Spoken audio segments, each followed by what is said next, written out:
Convertibles. Now, we've had convertibles in previous Forza Horizon games, but we've never had them to the point where we are able to actually control the rooftop functions of them completely on our own in free roam. And today, I'm going to demonstrate just that, how exactly they work and what cars they work on that I at least know of so far. We're going to go jump ourselves right into the auto show because clearly a Raptor is not one of them. But with that said, we're going to go over into my cars because I've already purchased the first machine that we're going to take a look at, and that is over. See if I could even find it. It's the only Ferrari that I have as of now, and it is the 2018 Portofino. This is a hardtop convertible car. Actually, both the cars that we'll be looking at are hardtop convertibles, and we're immediately going to exit so that I can show you guys how this specific car works. So as you do, you get to enjoy yourself top down with this beautiful top down weather that we have out here in the beautiful map of Mexico. But look no further if the storm, which those dark clouds do look kind of menacing over there. They do look like they foreshadow a little hint of rain. So with that said, what I'm going to do is I'm going to press on my left stick on the controller, press it down, and as you can see, the side windows just went up, and now my roof is slowly going up. Now, as of now, I cannot drive. This function only works when the car is stationary, and it will not allow you to drive it. No matter what I do, I'm trying to freaking spam my finger on the gas, and nothing is happening. But with that said, now we have the roof up on the Portofino. Now, I'm going to demonstrate in driver view if we want to put our roof back down. And yeah, like I said, as driving, nothing happens. If I press my left stick right now, we have to bring ourselves to a complete standstill, and we're going to press it right there. You can see side windows go down, and oh boy, sadly you can't look directly behind you. All the magic is happening right behind me right now, but I'm gonna wait. Oh, there goes the roof finally, and just like that, it's finishing up. Still won't let me drive it. I wish you could almost do it while driving. I know in actual cars sometimes they have like a 20-mile-an-hour limit or maybe a 5-mile-an-hour limit, but nah, Forza is like you have to be at a complete standstill, which is, you know, partially realistic. But this completely brings back the Test Drive Unlimited vibes of being able to utilize functionalities like that. Now, this Ferrari is great, don't get me wrong, but there is a car that is a little bit more exotic than this where you can utilize the same function, and we're going to go bring it out in just a second. If you haven't, go hit the subscribe button because this is the latest gaming channel where I'll be posting all of the Forza stuff as well as multiplayer content with my buddies once they all get the game, so do not miss out on that. We're going to try and shoot for 200,000 subscribers on the UltraGamer channel. Drum roll. I don't know if you guys are ready. And boom, ba-boom, here is the McLaren 720S Spider, which as well is a hardtop vert. And in previous games, you could utilize and see the animated function in the auto show, but I just love that with this game, you could really go, we could go wherever we want. We could go completely in a secluded forest all by ourselves where McLaren should never be, and put the top up if we need to. You could be anywhere in the map. Out in the wild Mexican desert. No one will ever know. And we're just gonna press our left stick, and voila.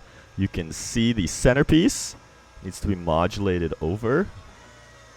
And this one seems to be a lot quicker of a process than the Portofino. I don't know about you guys, but the Portofino has the whole entire rear trunk area that has to completely open up, whereas this thing's kind of all got it managed all in the middle. Comment down below what other convertibles you want to see in this game that you would love to utilize the functionality of, because to my knowledge, these are the two hardtop verts that so far we've seen functionalities of. I don't know of the others, but there could be more. I hope they're more than just two. So now that you guys have seen the convertible gameplay, I wanted to give myself a little bit of a challenge, a little outside of the box idea that I came up with. So basically what I'm going to do is I'm going to use this McLaren because, you know, sorry, it's just a little bit more fun to drive than the Portofino. And we're going to do a race. We're going to do the first race with the top up, and, you know, it's just going to function as a normal race. We'll see how we do. And then we're going to do the second race with the top down, and not only we could compare statistics and all that stuff, not that I think that there will be any difference, and I don't think the convertible up or down really does make any difference, but the twist is that I'm going to have a little more of a simulated top-down experience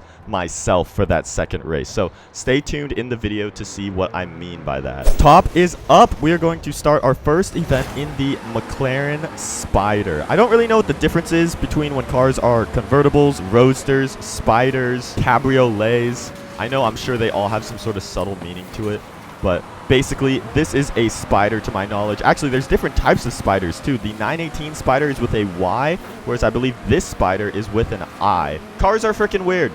What can I say? Now, in the real life scenario, this is where I can be most concentrated. I don't have to worry about 145-mile-an-hour winds breezing the top of my hair, and we can just focus on the trophy. But it would be a bit embarrassing if this is supposed to be my easy race where everything is set to normal. So I do not want to goof it up.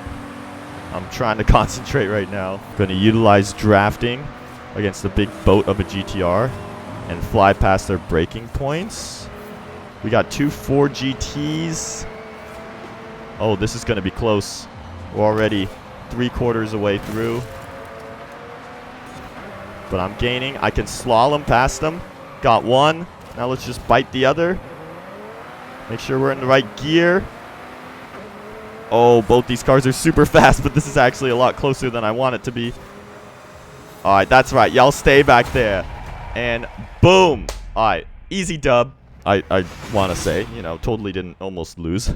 Now, of course, when you're mid-race, you're going to never be stationary unless you decide to pull off and actually want to put your top up and let the entire pack fly past you. So, in order to change roofs, we're going to do it while we're not racing right now.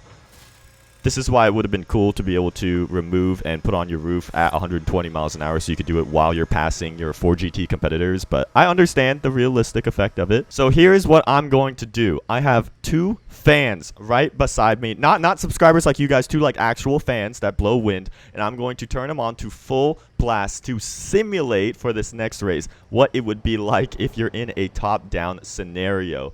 Now, you guys won't be able to see exactly how much wind and air is being shoved at my face because it's just not like, we're not talking Rolls-Royce jet engine blasting wind. We're just talking max fans right here. I'm going to rock this scarf here in preparations in case it gets a little nippy, and you guys can understand that the fans will be on when the scarf is on.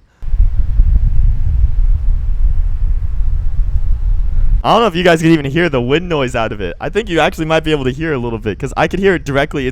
These are noise-canceling headphones, and they don't exactly know how to process the sound of wind. So I could hear the wind going through my ears. This is so freaking weird. Okay, without further ado, I have wind directly in my face. We are fully simulated in the convertible experience. We got the top down, and we're going to see how much that distracts or improves my driving, because immediately this is actually kind of nice considering that my head just feels like it's overheating from being under the weather right now.